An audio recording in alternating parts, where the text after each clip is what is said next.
Hey, Business Besties, welcome back to my YouTube channel. I know I skipped last week on the content, and honestly, your girl was just tired. I've onboarded a handful of new clients and been taking on new projects, and it's really been time consuming. But today I had some free time, so I definitely wanted to make sure I got some YouTube content out to you guys. So today we are actually going to talk about how I got my first four-figure client, which means how did I get my first client to pay me $1,000 or more for a service. My first four-figure client, I actually got them in 2019, I think, and the first four-figure invoice that I actually got paid was for about $2,500.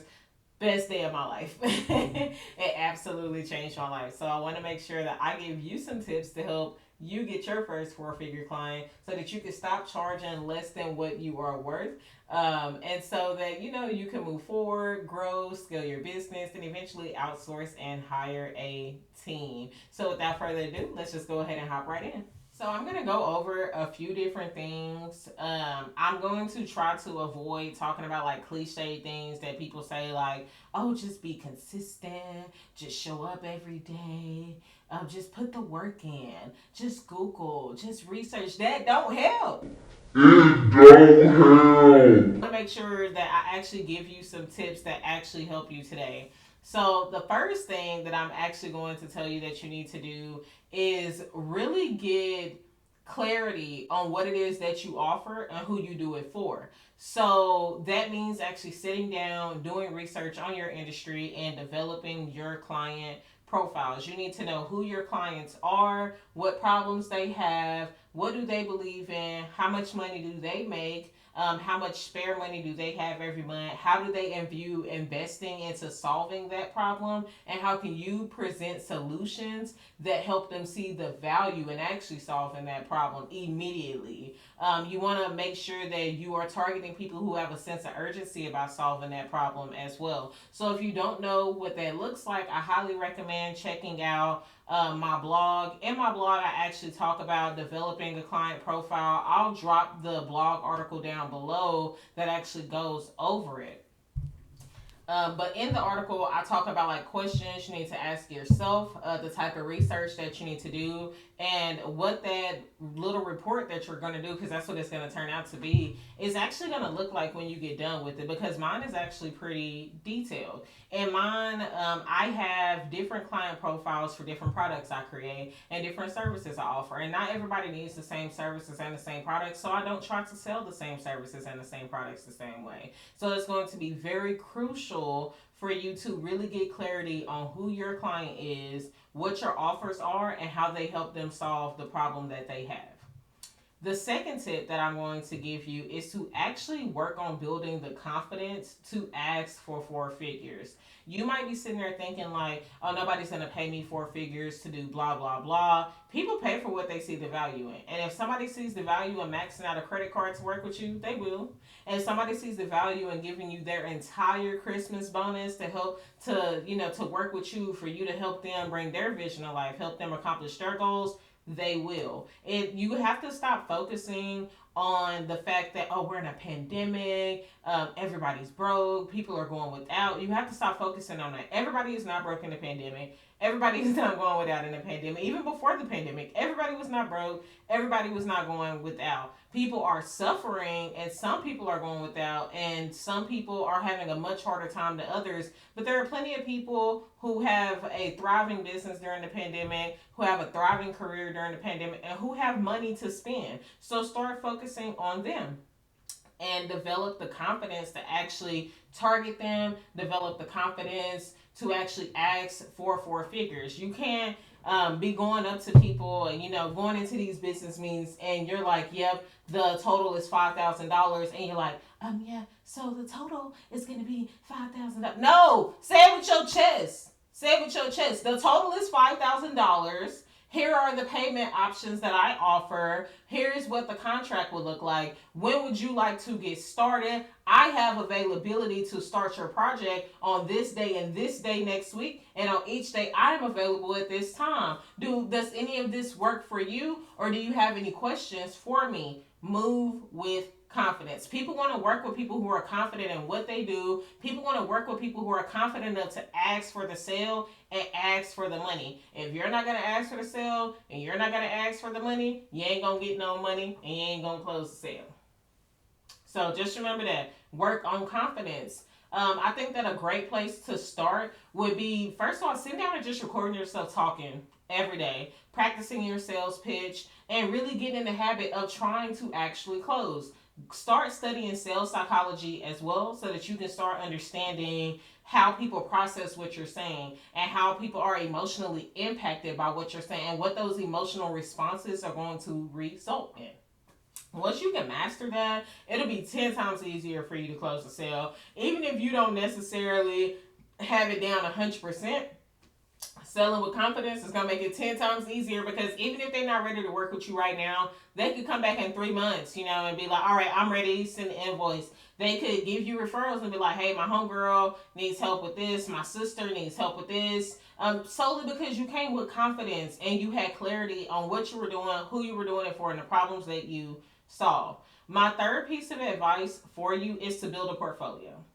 Even if you don't have clients, you can build a portfolio, create fake projects, and really get creative. Look at other projects that already exist and create your own version of those projects. You can also host a giveaway to 1 or 2 people for your services as well, just to kind of drum up some interest, and then use those 1 or 2 people to get some video and picture proof and reviews to start building out your social proof campaigns. But that portfolio is what's going to help people trust you and help people to want to honestly work with you and see things through and see the value in what you do. It's going to help you overcome a lot of the gray area that you'll experience when you first get started in business. My fourth piece of advice, I got to say this, email marketing. Email marketing. The topic of this month is email marketing. And if you do not get into email marketing, it's going to be significantly harder for you to consistently make 4 figures. And the reason why is because you are solely relying on social media to generate clients for you. When you do this, you are competing with hundreds and millions of businesses. Not just businesses in the United States, but businesses globally. When you are on social media only trying to sell, that's what happens. You should be using social media to raise awareness about what it is that you do, and then use your email list to nurture people who were already brought to awareness. There are 3 stages to the buyer's journey. There's the awareness stage, there's the consideration stage, and there's the decision stage. When people find you on social media, they're in the awareness stage. When they sign up for your email list, initially they're still in the awareness stage, but they're kind of, interested in what you're doing. They're not all the way bought in yet. Once they get past that awareness stage, they go to the consideration stage. The only way that they make the transition in those 2 steps is by you nurturing them. You determine what steps people are in the buyer's journey by the behaviors that they take. So for example, if somebody constantly opens your emails, they constantly click the buttons, they constantly have abandoned carts on your site, they're in the decision stage. And right now, it is imperative that you send as much personalized content to them as possible. Now, this doesn't mean that you spam them, and this doesn't mean that you only send them emails about trying to sell them stuff. But when you see an abandoned cart on their site, instead of sending, and they keep having them, instead of sending those generic cart emails and be like, hey, you left this hey, you left this in the abandoned cart on our site.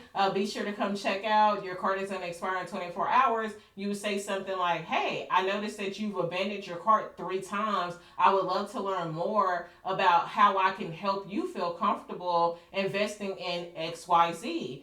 If you're open to it, I'd love to set up maybe, a 10-minute call with you, see if you have any questions, or, something else special that you can offer them to try and help you close that deal. That is going to become especially important once you get away from selling things for like $20 to $50 and you start moving into giving offers to people for $2,500, $5,000, and even $10,000. And if you're interested to learn how I got 5-figure clients and clients who agreed to pay me $10,000 to $30,000 per project for us to work together, then you'll love my next video where I talk about how I actually got my first 5-figure client and what the difference in the process was for me. Because I really think that getting 4-figure clients is more about building the confidence, building the portfolio, developing your processes, understanding what your sales funnel looks like, and then getting the 5-figure clients is really about like scaling that, building the systems out, expanding and figuring out how to do it efficiently and how to keep everything easy for you.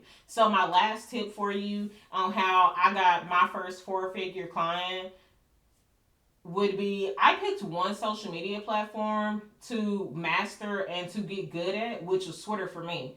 And the reason why is because I just needed one place that would generate consistent inquiries. I wanted to avoid stretching myself too thin, trying to use Instagram at first, trying to use YouTube, trying to use TikTok, trying to use Facebook, and all these other social media platforms, while also still blogging and still doing email marketing and still going to conferences and networking on and business meetings and all of it, and actually working on the projects, right? So pick one social media platform. You don't got to be everywhere all at once. As you grow and expand your team, it will become significantly easier to diversify and use different platforms as you grow. Okay? So just remember that you need confidence, you need a portfolio, you need to map out your sales funnel. You need to get into email marketing, and you need to pick one social media platform to start with and to master. If you're going to pick Twitter, be sure to go ahead and check out my Twitter marketing playlist that I created for you with all my tips for Twitter, and also check out my blog in the description box for more tips, and a ultimate Twitter marketing guide that's 100% free to you. If you want something more than what I offer for free, be sure to check out all of my books and resources in my resource library on my site. That'll be linked down below for you as well. As always, I am super happy to answer any questions that you have. So be sure to leave a comment down below and let me know how I can be of assistance to you and your small business as you get things going.